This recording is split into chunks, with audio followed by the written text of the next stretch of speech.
Okay, guys, welcome back to another episode of Claims Denied. Super excited about today's episode. We're talking about an area right up my wheelhouse, given my history, ASCs and partnerships and health systems. So excited to have on Travis Messina and Niyum Gandhi on the podcast. And guys, thanks so much for coming on. Would love for each of you to give a brief intro, and then we can kind of get into, y'all's partnerships and the state of ASCs and everything in between. So Travis, how about, we can start with yourself and go from there. Yeah, absolutely, Blake. I really appreciate the chance to be on here today with Niyum. So Travis Messina, I'm the CEO of Regent Surgical. I joined the team about 3 years ago. Pretty much my entire career has been in sort of health system enablement and partnerships with health systems. So I started first working for a large integrated health system, doing corporate development, and then went into the home care space before coming to Regent. So excited to kind of continue that work of health system enablement as well as site of care transitions, which is a strong passion of mine. So excited to be here. Thank you. Yeah, glad to have you, Niyum. Go ahead as well. Great. Thanks so much for having us, Blake. So Niyum Gandhi, I'm the CFO at Mass General Brigham, large integrated academic medical center up in Boston.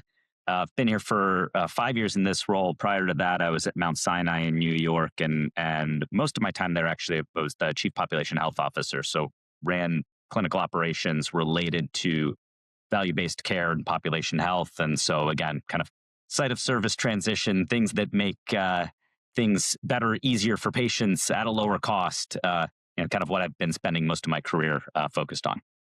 Awesome. Well, guys, sounds like you guys are pretty busy, wheeling and dealing and everything in between. So thanks so much for, taking the time to be on the pod.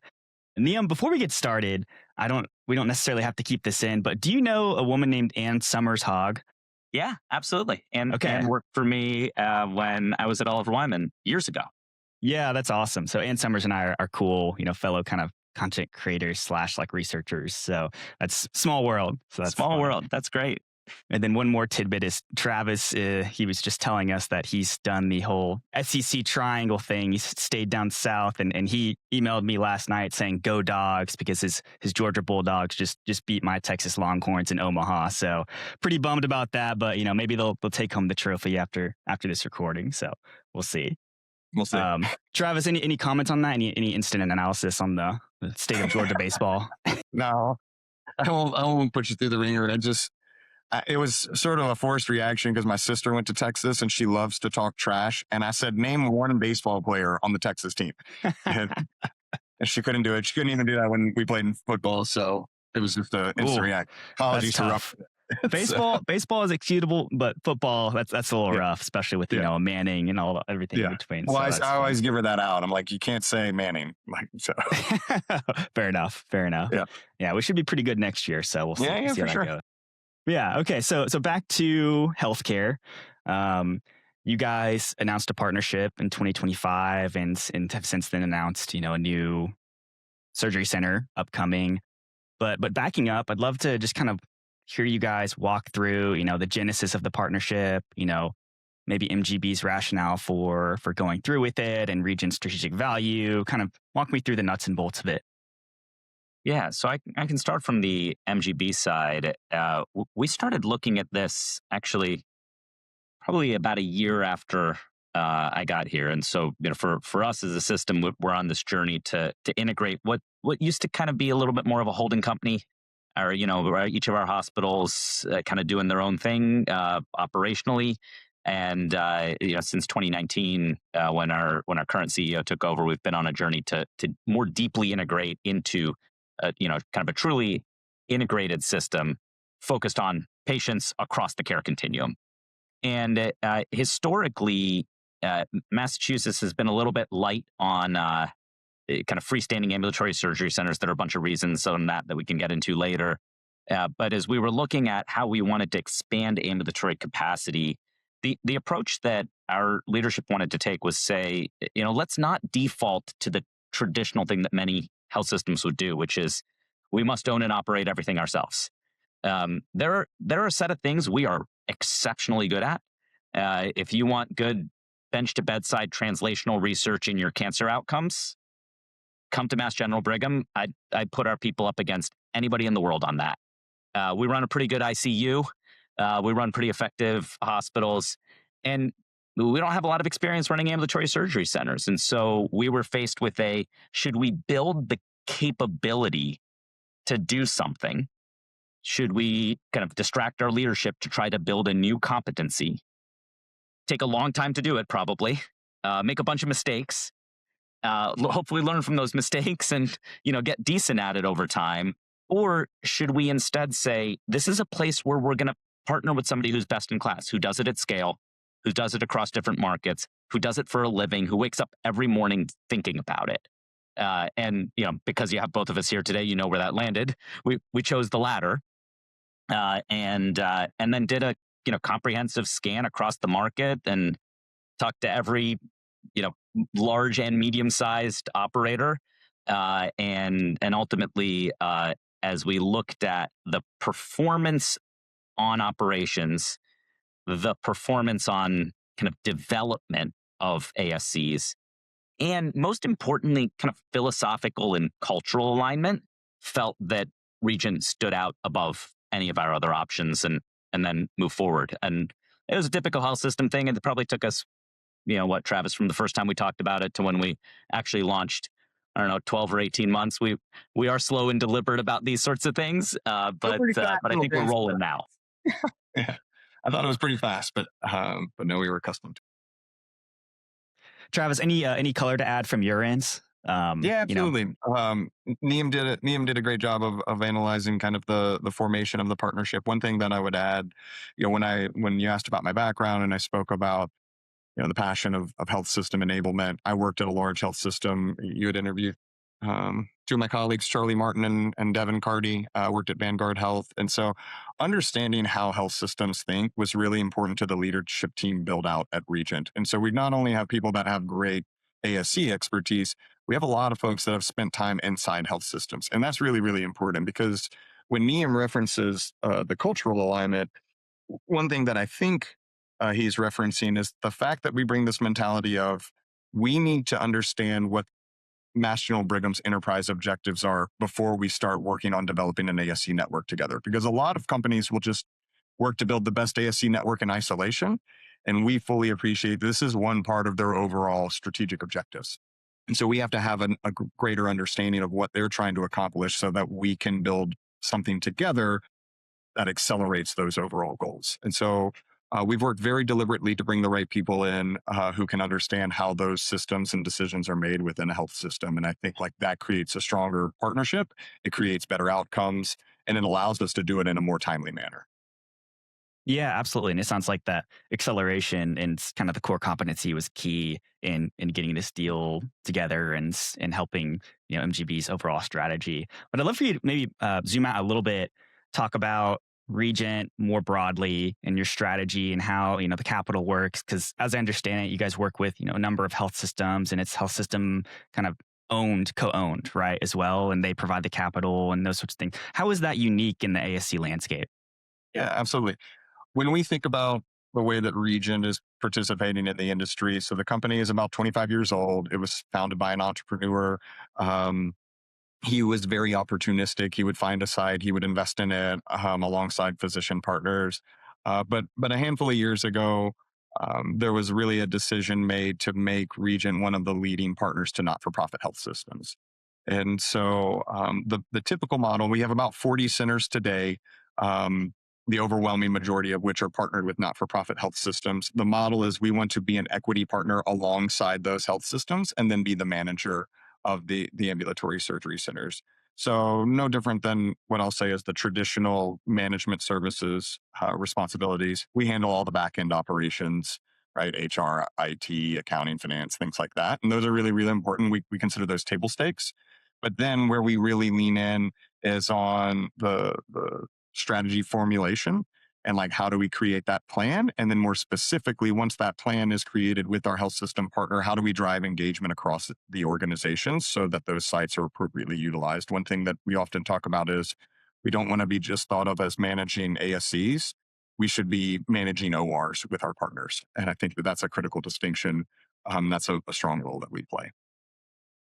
Yeah, that's super interesting. I appreciate you kind of diving into that a little bit. And Niyum, maybe on your end, why was you mentioned Massachusetts has low density as far as ASCs. Why is kind of now the time to start engaging in ASC development, co-development, and partnership, those sorts of things? Yeah. So maybe for some context, there was actually a moratorium on new ASCs until Ah, okay. ballpark maybe 10 years ago. I don't have the date off the top of my head. And so, as we came out of the pandemic, moratorium had been lifted already before that. And we have tremendous access challenges, and I think we've always had some access challenges, but I think as you look around the country, access challenges have gotten worse since the pandemic. Not just driven by the pandemic, but driven by aging population, driven by various capacity challenges, labor market challenges. Different in different markets, but we're certainly not immune from that. So moratorium lifted a little bit before the pandemic. This kind of acute exacerbation of all access challenges, post pandemic, and then our strategy to fully integrate the system is relevant too, because in our old holding company model, there would have been okay, if we're putting an ASC in X geography, well, which hospital is it going to be tied to? Which hospital gets to plan and develop it? Which hospital's P&L does it sit on? All of those sorts of questions would have come up. And we had actually a strategy that we were working through that relieved a set of those things as part of our integration. And so the confluence of all of those things coming together made it an opportune time to really go and address those patient needs that exist in every market. But I'm selfish here. Looking at our market, those patient needs are really high, and we had the opportunity to start to address them. Yeah, that makes a lot of sense. I'd love for you to double click on that real quick, because it sounds like there was a governance shift at MGB or structure shift from, you mentioned kind of holding company model into integrated. What does that transition look like? Like, what does truly integrated mean to you guys in 2026? Yeah.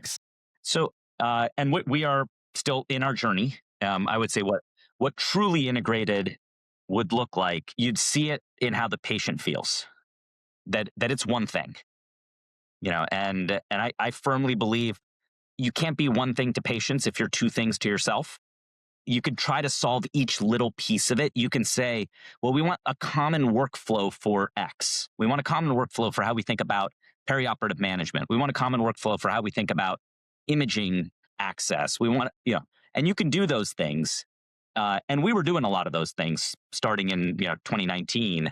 But we've more recently made a decision, and I think it was most emblematic in combining all of the clinical and academic departments across Mass General and the Brigham with single leaders, and saying we will have single departments with single chairs with a single faculty in each clinical and academic department. And we're doing the same thing in all the administrative back office areas as well. A lot of the very far back office things were done many, many years ago, like the things that are far away from patients, far away from physicians.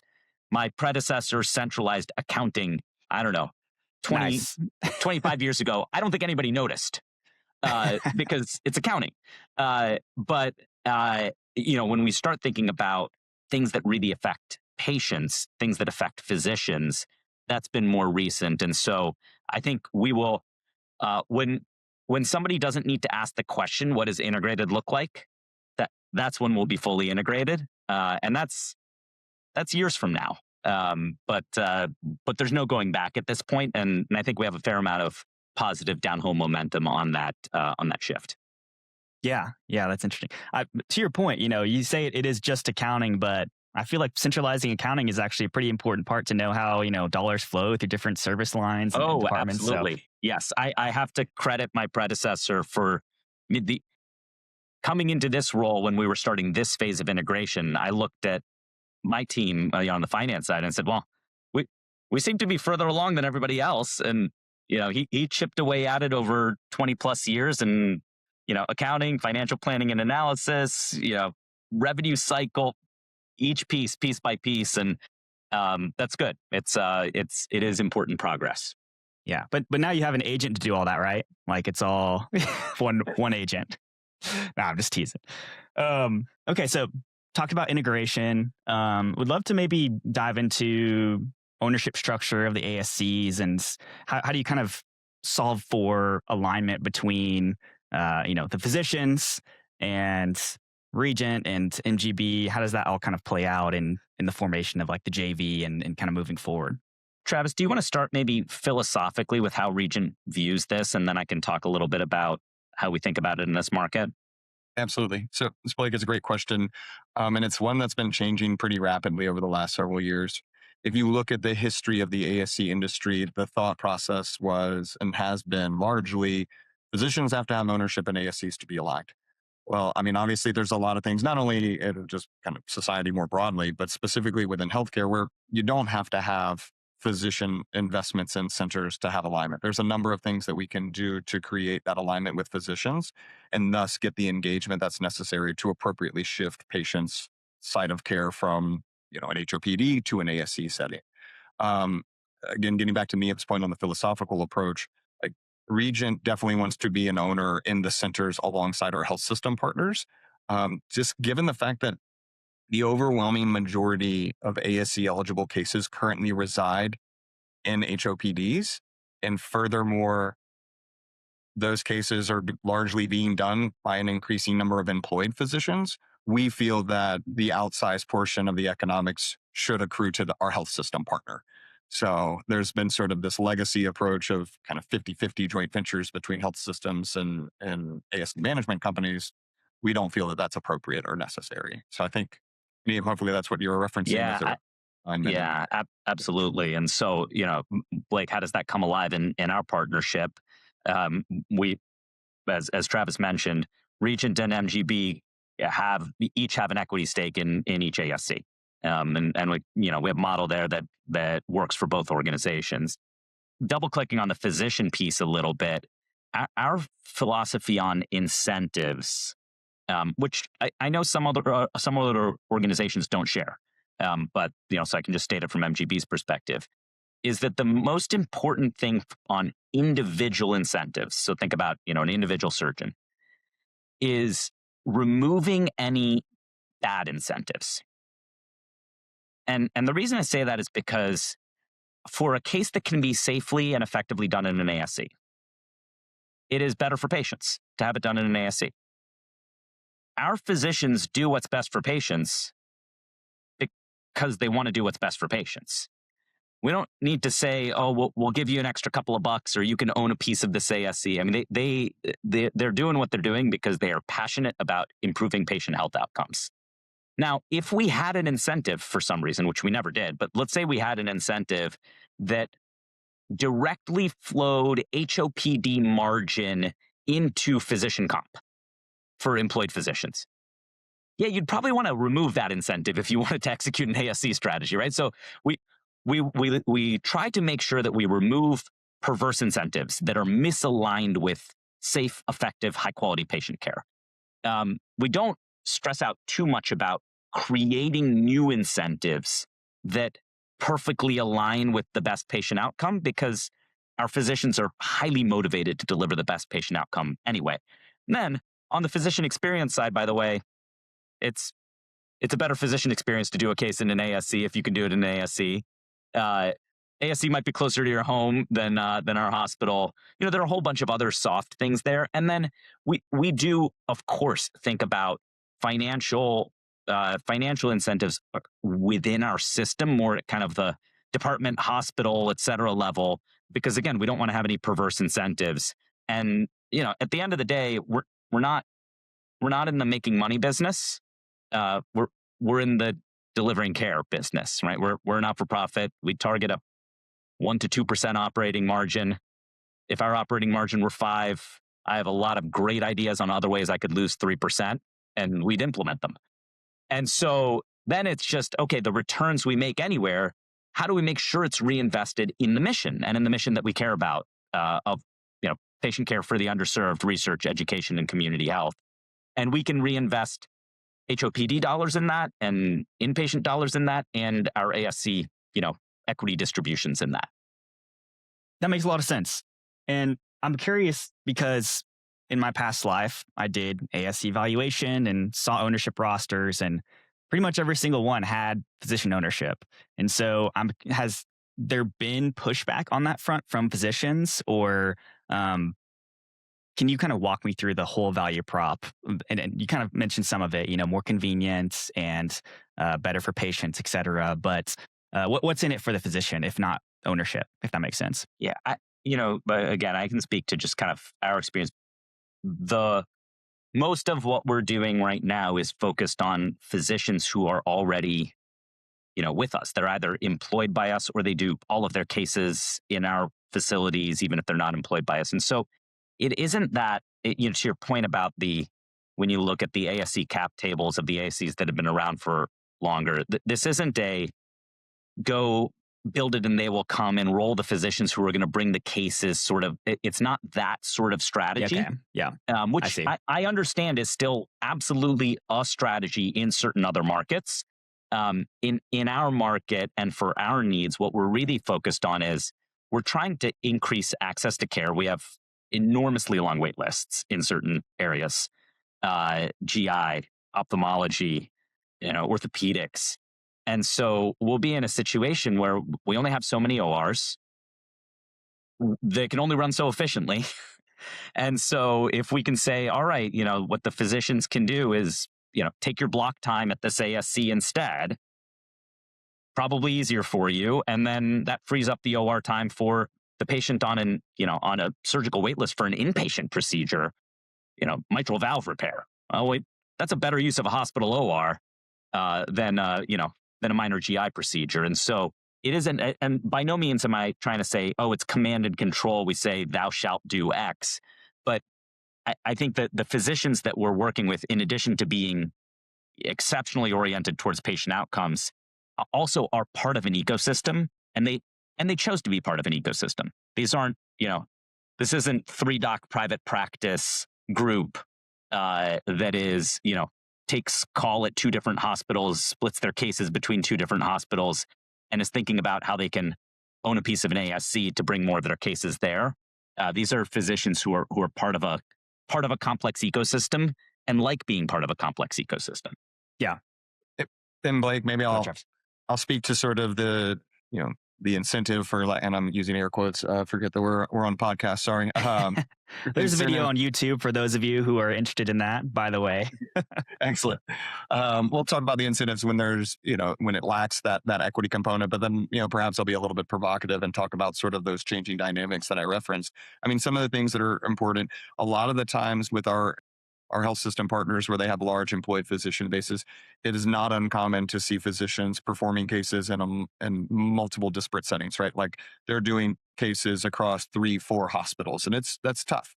And so being able to consolidate is much, very, very beneficial to them. We obviously do geo mapping to say, okay, where are the patients originating?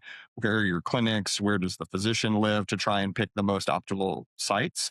And so obviously that drives, higher satisfaction, for lack of a better description, from the physicians. The second thing that we do is also there's a big component of having like clinical leadership within these new sites. So a lot of physicians are not often accustomed to performing cases in an ASC. They're largely doing them in HOPDs. And as I think everybody knows on obviously today, but definitely your listeners, that's a very different experience. And so having them involved as sort of service line leaders for the ASC is a way to drive engagement. Lastly, they're often involved in the design of these centers. And so when that gives them a piece of ownership, because they are creating an OR space and they also have the same team, right? They know that it's going to be the same peri, post-op teams, whereas that is, sometimes not the case in a hospital setting. So these are all factors that kind of drive more engagement and alignment outside of the financial ones. And, what I would say as it relates to the changing dynamics of the industry, Niyum referenced it. There are a lot of health systems that use ASC as a strategy for growth, right? There's a lot of independent physicians, but we all know that it's upwards of 70% of physicians are now employed. And when you look at the ASC landscape, round figures, 6,000-ish Medicare certified ASCs, the management companies probably have an ownership interest in upwards of a third, 30-ish% of them. Like there's not a ton of investment opportunities at standalone ASCs where they're going concerns. And so a lot of it is trying to find opportunities for that capacity constraint that Niyum referenced. And when those sites don't exist, you have to do de novos. And so the playbook is really, really different from the ASC model of old because there's just not the employment dynamics of the physicians have changed. The going concern or investment opportunities have largely dwindled. And so that's where, the incentives are changing as a result of those changing dynamics. Okay. Yeah, that makes a lot of sense. And both of you guys, we touched on quite a bit already, but kind of there's a tension currently with moved outpatient, right? Ambulatory settings and the HOPD versus the ASC, right? And like a lot of health systems, I think, are thinking about, conversion or, moving to the lower cost setting and then with more complexity in HOPDs or whatever that argument is, right? I'm curious, like within this context with you guys here, how do you think about the HOPD to ASC dynamic and everything that plays into it? Yeah, so I can start here. Again, maybe I'll go back to my, we're not in the making money business. We're in the delivering care business.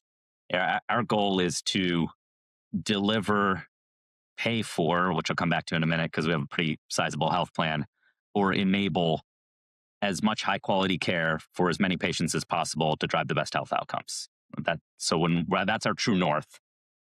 So the affordability matters in that context, and the subtext maybe behind that is if we bankrupt ourselves, of course we cannot do any of those things, right? So I'm not saying like this isn't the CFO saying money doesn't matter at all, but money only matters insofar as you know what you're going to do with it and why you're making it. And so when we look at that shift, I think the shift to ASC from HOPD is logical across all parts of the triple aim. So let's start with that. Then, can we get the cost structure of the ASC? So if we're paid significantly less at an ASC, which we are, happily, can we get the cost structure of the ASC down such that the margin profile of the case doesn't deteriorate massively? And if you asked me, hey, Niyum, based on your modeling at MGB, is the margin the same for, pick your case, minor orthopedics case, in an ASC with Regent versus in your HOPD? I actually have no clue. And nobody will be able to tell you the answer to that because I haven't asked anybody to do that analysis because I don't care. The question is the margin in the ASC with Regent viable to make it a financially sustainable service? Yes, right? So in that context, I always have faith we will find a way to use the capacity in the hospital for something else that helps another patient in a financially sustainable way. And so that's really how we look at that HOPD to ASC transition. We're not going to go out and build 47 new HOPD extensions to things. CMS grandfathering rules are gone and whatever else. I mean, there isn't a path there, and nor would we necessarily pursue that because, and this gets to the other side of our business as well. I mean, first of all, we care about affordability because affordability matters. Also, we have a $3 billion top line health plan. We provide insurance for a lot of people where we care a lot about total cost of care. We're in meaningful downside risk for pretty much everybody who gets their primary care with us, with every other payer, including Medicare and all of our MA plans and on Medicaid and on commercial HMO and PPO. And so we have a lot of financial reason, and I won't say incentive, it's just kind of additional financial sustainability to support the site of service shift. And I think you're increasingly seeing that in other markets. As you said, organizations are pursuing HOPD to ASC conversions. I don't think 20 years ago people would have necessarily predicted that. And so I actually think we're, as an industry, moving in the right direction on this, more broadly as well. If I could, I'll jump in here. Obviously, when we had the opportunity to first engage in the dialogue with MGB, they had a lot of dynamics, which Niyum just referenced, that make them great candidates for pursuing an ASC strategy. I'll say fairly aggressively, right? And they have the high class problem of the capacity constraints that they encounter on a daily basis. Um, and also, if it's not premium dollar revenue, then it's expense. And so find the lowest cost site for that. Not all health systems obviously are in those same dynamics. And so it is something that we have to contend with. But if you zoom out and you look at sort of the catalyst for these regulatory changes that are driving the HOPD to ASC conversion, ultimately what it is addressing partially is the fact that we haven't really hit peak acute care utilization, right? And obviously there's the solvency of Medicare or lack thereof. But the fact that, with the baby boomers and the green effect of America, while other health systems may not experience those dynamics that MGB is experiencing, they're increasingly experiencing them. And you can't wake up in 4 or 5 or 6 years. I know there's discrepancies as to when that peak utilization will occur, and then say, okay, now we're going to pursue an ASC strategy.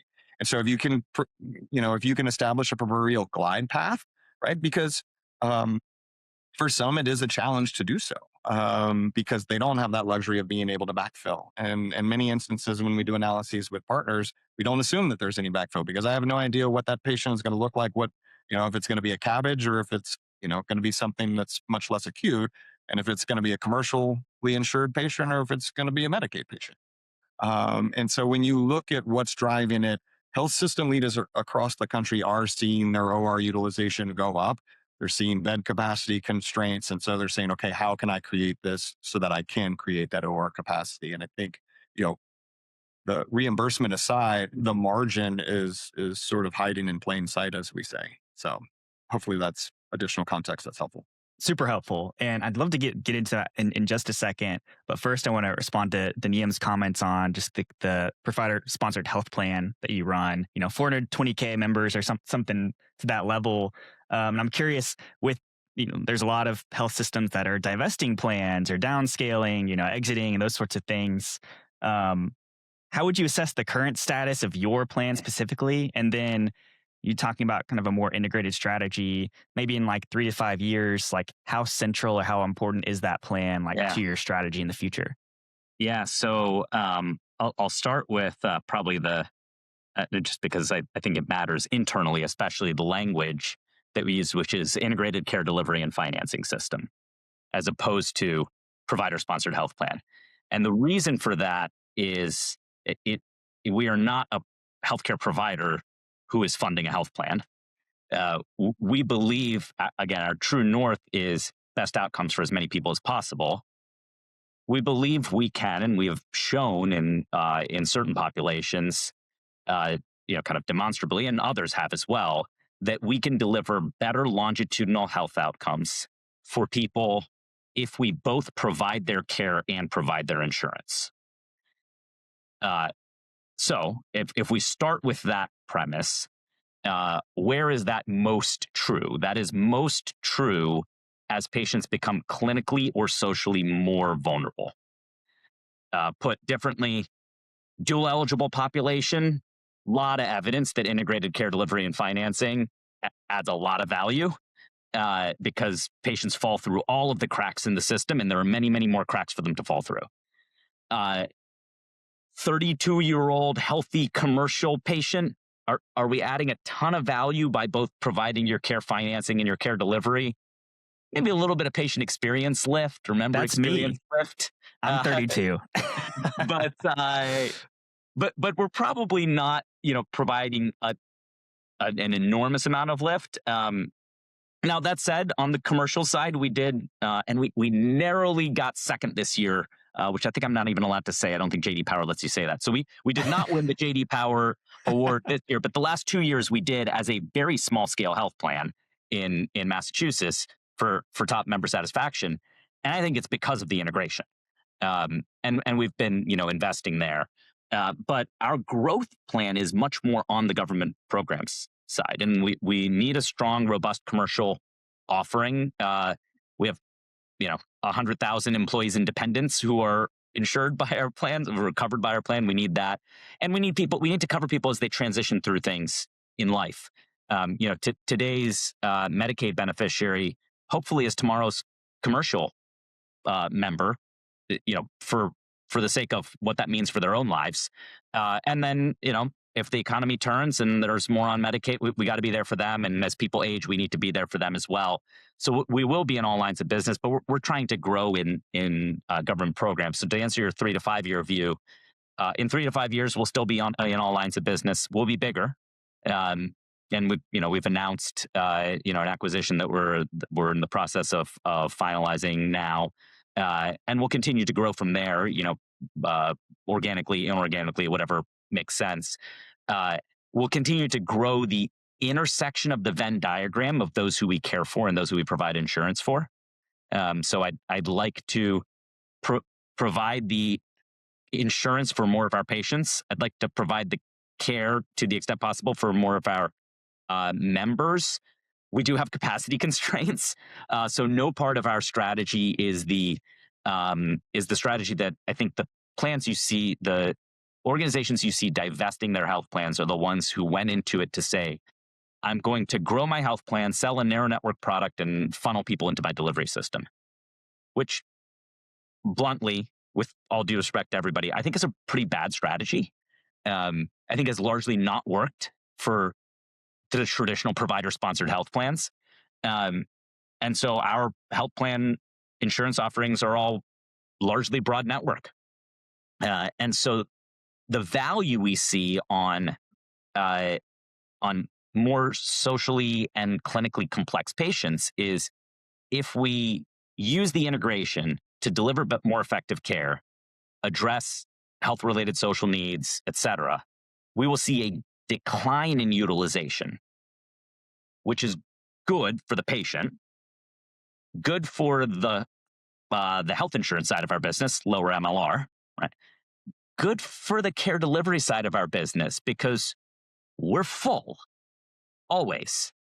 So if we can take a dual eligible CHF patient, provide exceptional care and coordinated service to them, keep them at home, avoid the admission, get the knee arthroscopy out of the HOPD and move it to the ASC, we have now freed up an OR and a bed for somebody who's on an 8-month wait list for cardiac surgery, which helps that patient also.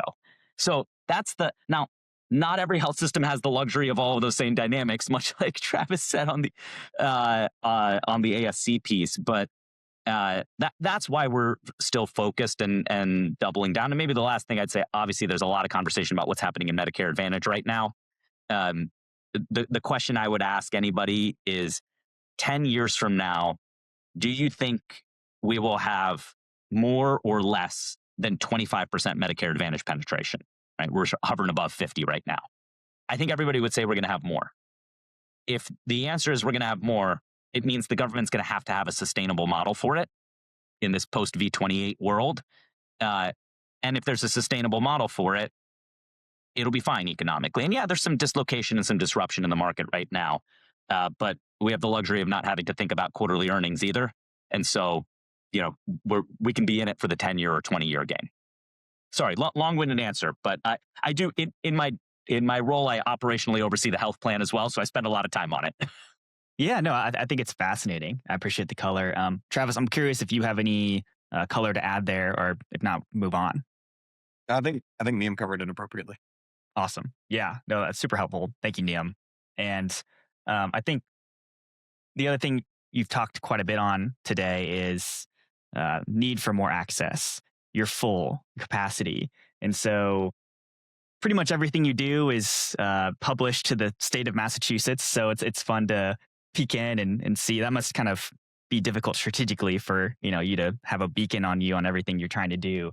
But I came across y'all's new development for an ASC in Cambridge, which is de novo. The projections are in there, kind of walking through different things.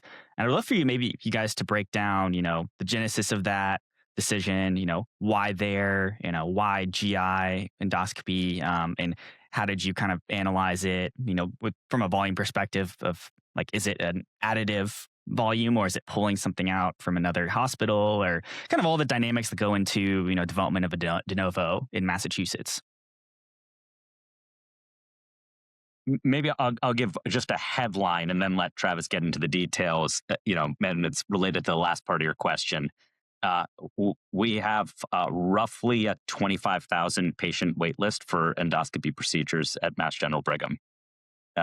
So those are the patients who are going to be served. There you go. Easy answer. with this one and the others. I do think the teams collaborate, and this is a place where Regent just brings so much value that we don't know how to do this, right? So, but Regent does. When you think about, how do you think about volume projections? How do you think about volume projections over time? How do you think about developing in the right way? And so, there's a regulatory spotlight on a lot of those numbers. But Travis, maybe you can share a little bit more about kind of the approach to the de novos, because we've been learning a lot from Travis's team on this.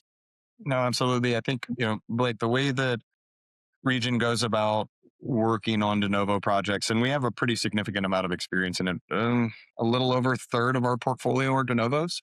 And so a lot of people shy away from them just because, look, let's be honest, they take a long time to develop, and especially when you have a regulatory approval process, that just adds even more time to it. But the fact of the matter is, when you can purpose build a site of care for your partners, and you can build it appropriately, I think that's super important, right? You don't want to overbuild ASCs because then it'll defeat the whole purpose.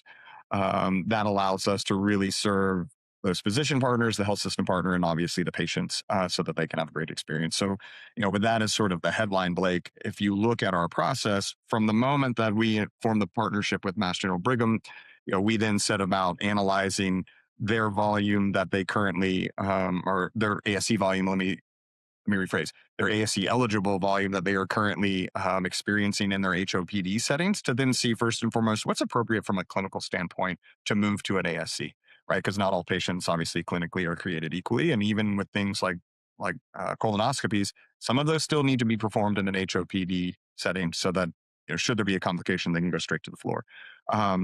So we analyze that volume. We do it across all service lines. Because again, with the capacity dynamics that Niyum's referenced, we want to make sure that we are creating the most benefit for the system as a whole. That said, when you look at the recent changes in the recommended screening ages for colonoscopies, that is what's contributed mightily to the increased demand for these services.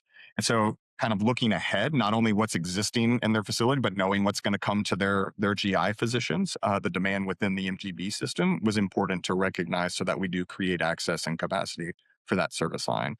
Then from there, we know our operational efficiencies, how many patients we can get in, how many procedure rooms do you need for that specific location? Because, obviously, like I said, you don't want to overbuild, but making sure that you have appropriate throughput so that we can maintain the turnover times, which then allow those physicians to get back to the clinic and see more patients. And it creates efficiencies beyond the ASC. Once we have that, we obviously know what we need and how we run our centers from a drugs, meds, and supply and staffing perspective. And so we literally do a bottom-up build-up of those performance projections. We have to go through the regulatory process. We have folks that have experience in Massachusetts. Obviously, we're doing that alongside Mass General Brigham. And an important part is talking about what the benefit to the patient is in that community when getting that approval process. And so, Massachusetts is not the only state where we have to have a regulatory approval. We work in other CON states. And so we always incorporate that into the design and build plan to when we will ultimately see our first patient. So hopefully that answers the question in terms of how we go about doing it. Obviously, it's the first of what we hope will be more. We already have a couple of sites. And so we're excited to continue that partnership and creating the access that the patients for Mass General Brigham need. That's helpful. Yeah. And so just one quick clarifying question. So the moratorium is lifted, but is there still like a CON process, a regulatory process for approval? Absolutely. Okay. Yeah. That makes sense. But it's Massachusetts, and we have different words for everything. So it's a DON process. It's a determination of need. Okay. There you go. Yeah. With anything, if there's an industry standard term, we do our best to come up with a different one in Massachusetts. I see. You guys are special, quote unquote. we are indeed. I'm just teasing. Okay, Travis, maybe both of y'all. Just want to ask about the just maybe competitive landscape on the ASC front, or maybe even ambulatory front. Um, if I remember correctly, like Optum has a pretty big presence in Massachusetts and other big names, I'm sure, population dense area. How do you think about kind of competitive dynamics as you continue down this path and kind of forge ahead? Like, is that a consideration? I guess maybe in site development, but where else does that kind of pop up? Yeah, and maybe I'll go first here. As we think about the competition, right?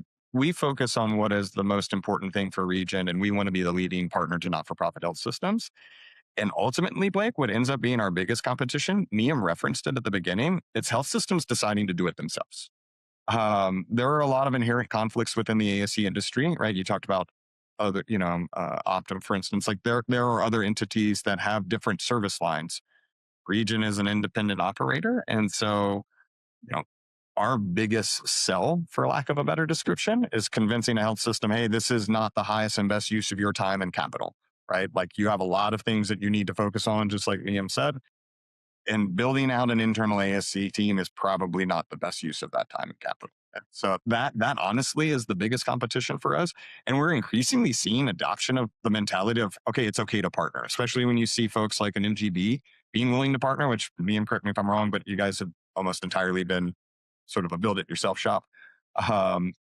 More and more health systems are getting comfortable with the partnership model. And I think part of that is just lack of capital. And I want to think of us as more than just a capital partner, but they also can start to see the benefits of how this can impact the broader system. And so it's not just a capital partner, but it can help accelerate a lot of other things. So that's really what we see. And Liam, I know you obviously are in a lot of different aspects of business. So yeah, no, I completely, if I mean from our perspective, we've picked our partner, right? And so now we're just going.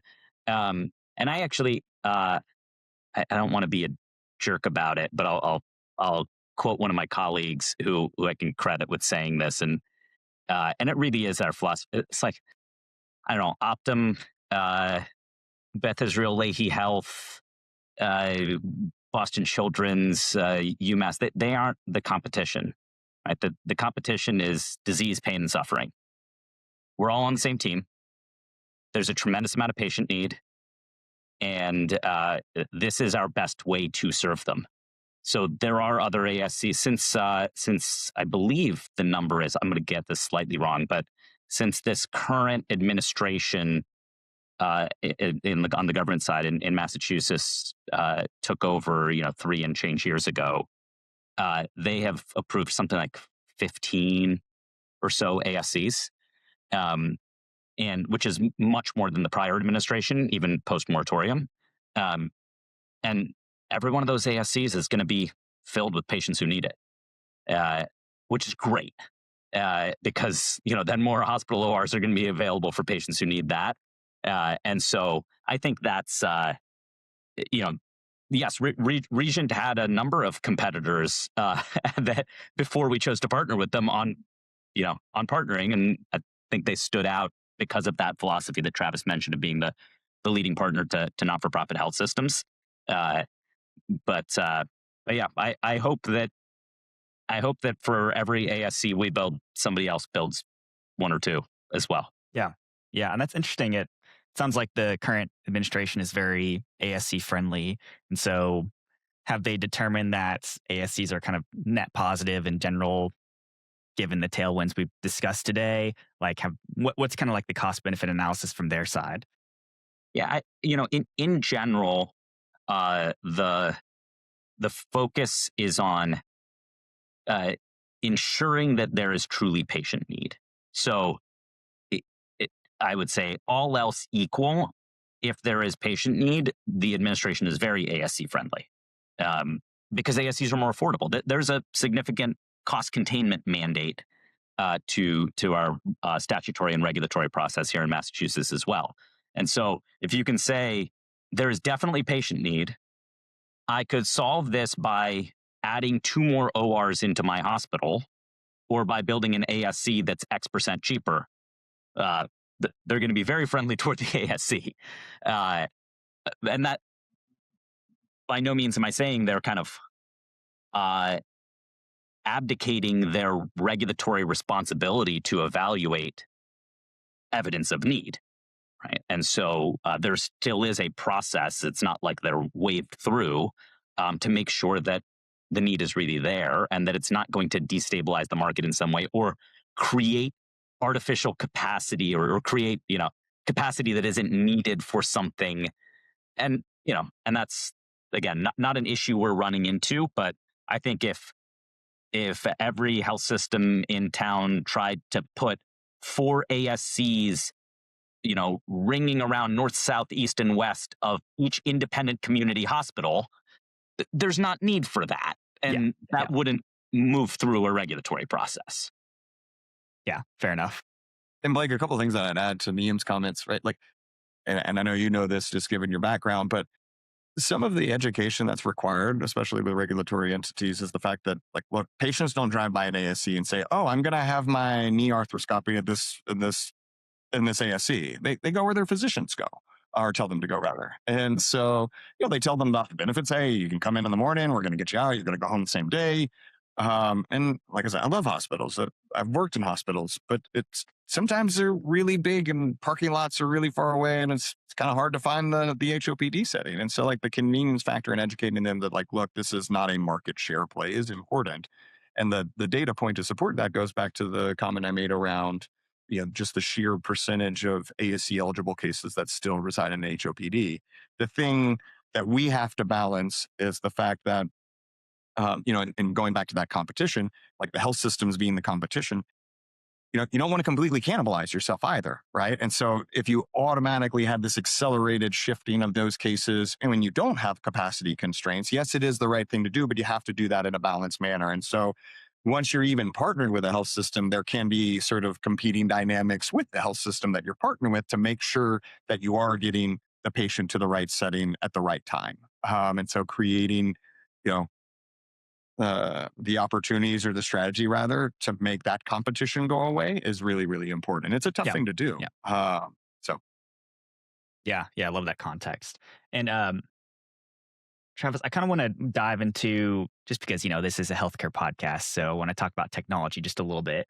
How I hear a lot about technology transforming, hospital operations, and, obviously there's the billing and all the administrative side, but how are you seeing technology and kind of AI being diffused in the ambulatory or ASC setting?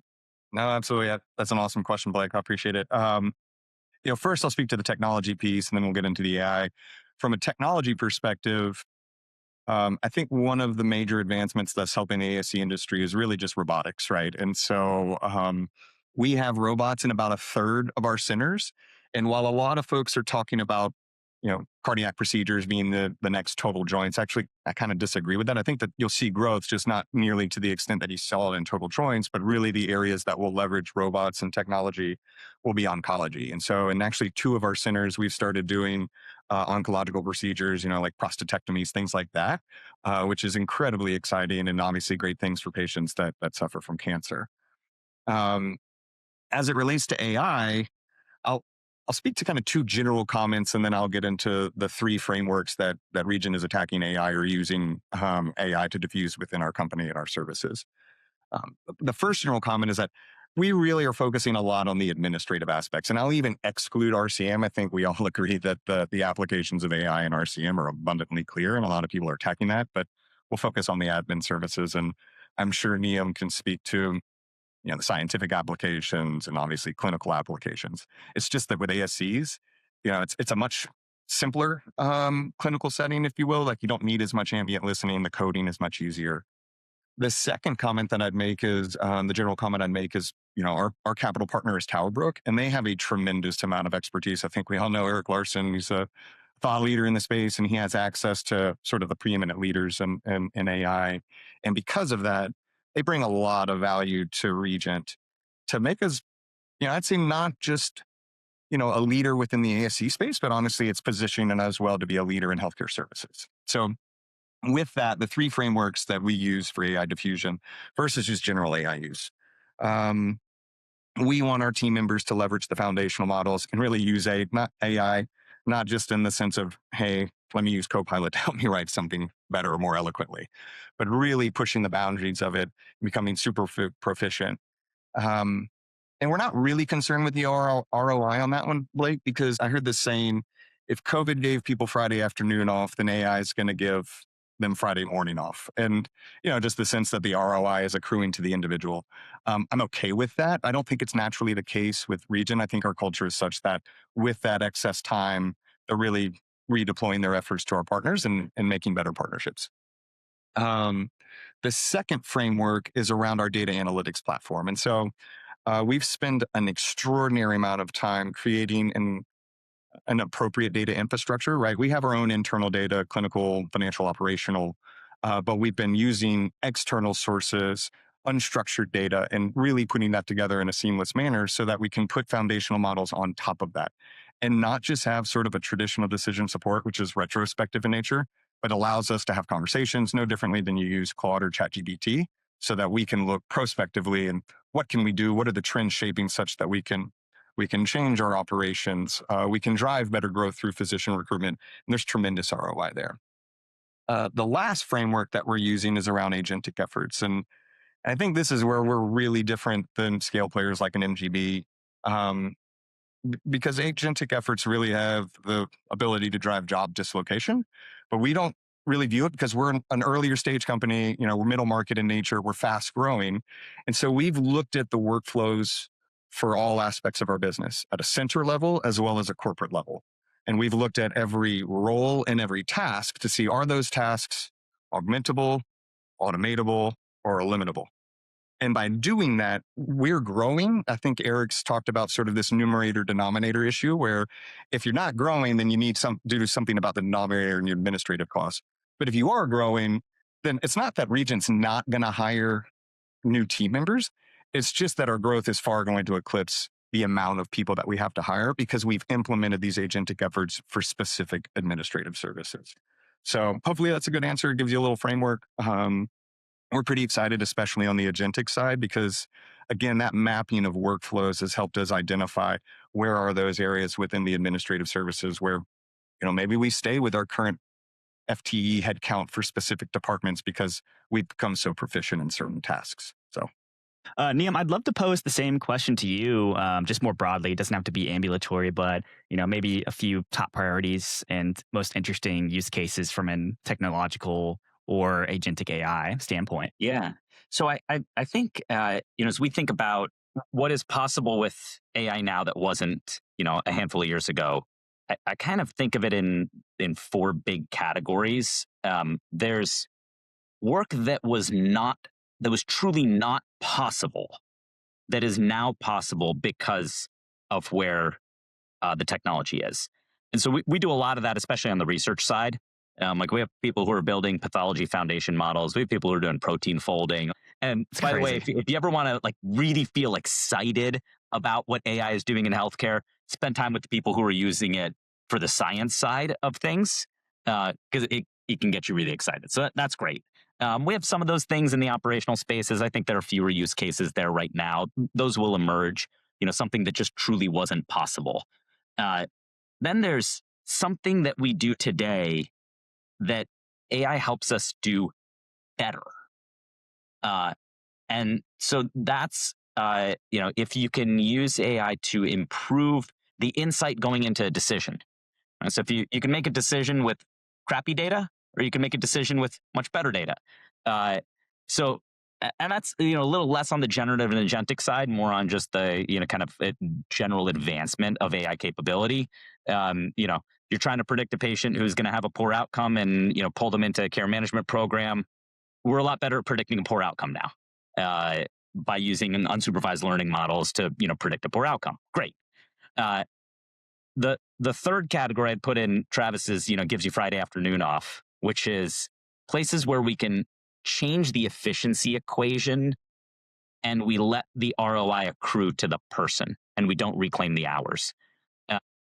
The big use case for every health system across the country, and we were pretty early on it, was ambient documentation for physicians. We're not saying see an extra patient. We're saying, spend a little better time with the patient who you have, and reclaim those 3 hours of pajama time, right? So, and then where we're just starting to see our first interesting use cases are places where you can actually restructure the full workflow, to Travis's point, and reclaim the hours and return them to the organization, right? And so, certainly, and the space better than anybody, Blake. The revenue cycle, automation absolutely is huge. The number of people who are in the past required to do manual work that technology should be able to offload. Yes, we're seeing good opportunities there. We're seeing good opportunities in scheduling. We're seeing good opportunities in many of the areas that sit under me and on the finance side. And then I think we will increasingly find those in the clinical settings. For us as an organization, if the value is in category 1 or 2, do something that wasn't possible or do something better, we'll generally be early adopters, which is why we went in very early on a bunch of the things needed to drive better prediction algorithms or things like that, and certainly on the science. If it's in category 3, if it's important enough, we'll go early. So ambient documentation, we went early because physician burnout is real. If it's in category 4, honestly, we're probably going to go a little late, because category 4 is where you generate financial ROI and requires a lot of work and a lot of thought. And the people who are early, think about nursing as an example.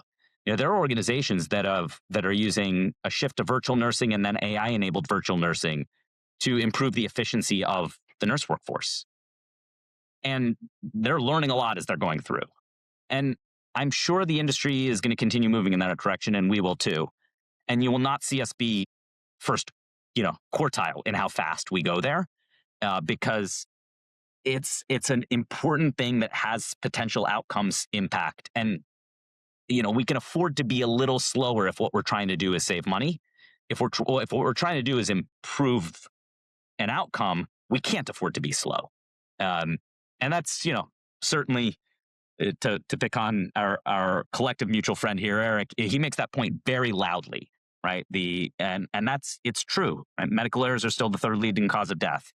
And if we can improve an outcome, we'll go as fast as we can. I love that. But both of you guys, that's awesome frameworks. I'll probably do some sort of like infographic around that if it's cool with you guys. So be on the lookout for that in the newsletter.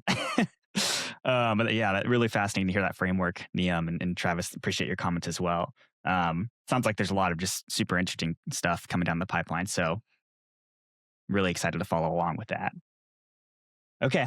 I feel like, we've covered a lot of ground today. It was a super awesome conversation. I do have one more kind of more personal question for you guys that I ask every podcast guest at the end of every episode, which is what's an experience or book or piece of advice, something in that category that has fundamentally changed how you live your life?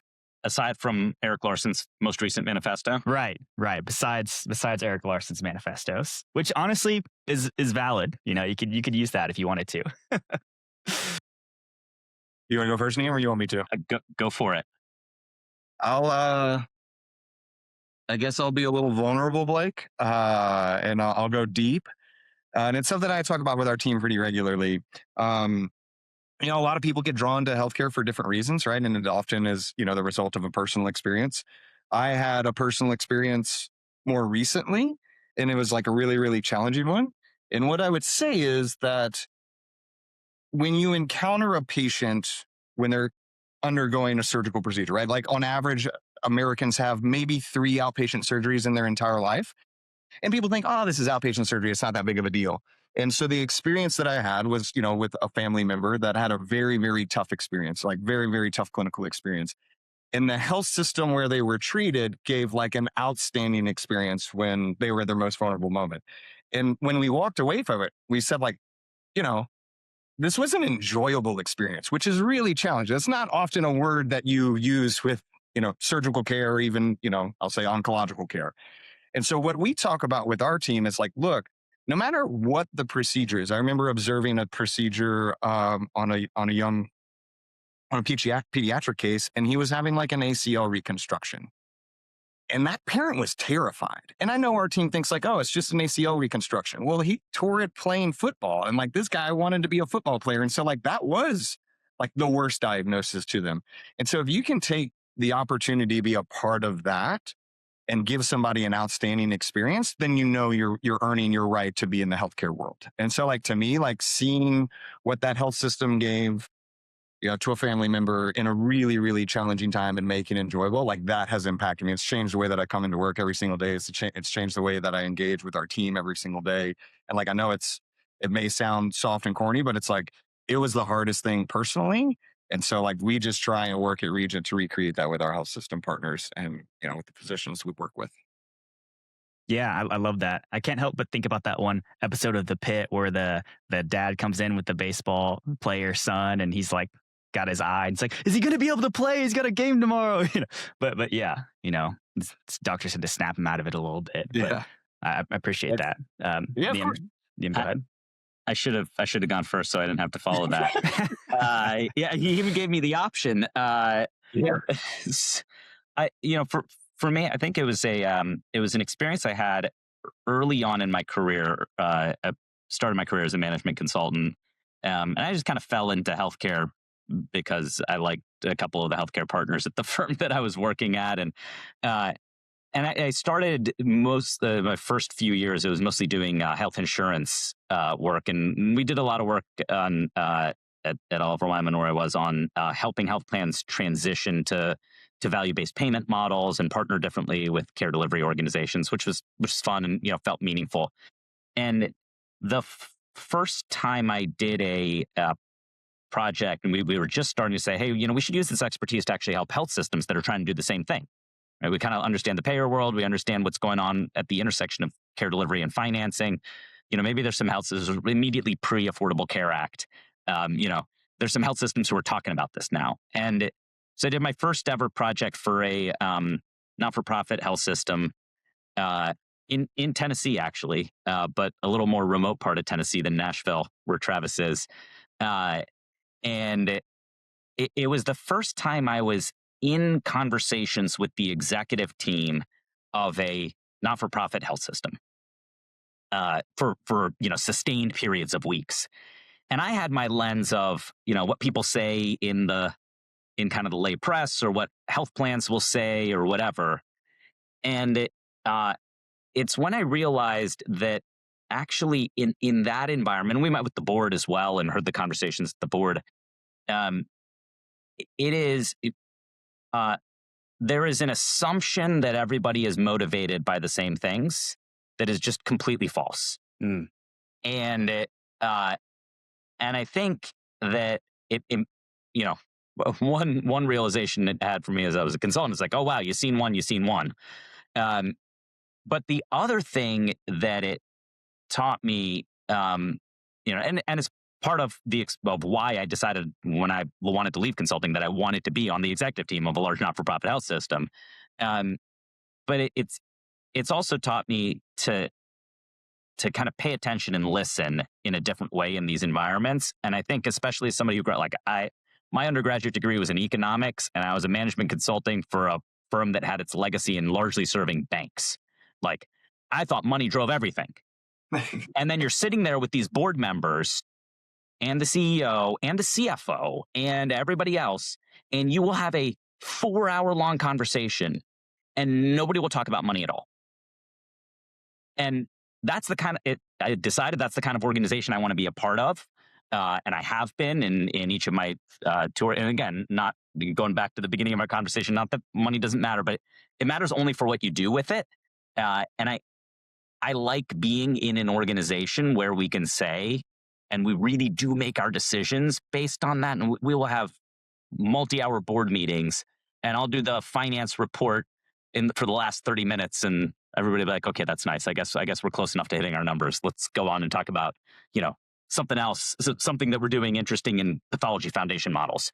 And so it's changed it completely shaped how I drove my career, but it's also changed the types of conversations that I've decided I want to be a part of in the industry, and the kind of conversations I've decided I don't really want to participate in the industry. Yeah, I'm going to create a really clickbaity title for this episode. MGB CFO doesn't care about money. No, I'm just teasing. That's awesome. Thank you guys both for, sharing those experiences and your answers. And thank you for your time today and sitting down with me. And I learned a lot. Really excited to hear about, the partnership you guys are embarking on and future ASC development and everything in between. So appreciate it. And maybe we'll talk again in the near future. Thanks, guys. Sounds great. Thank you, Blake.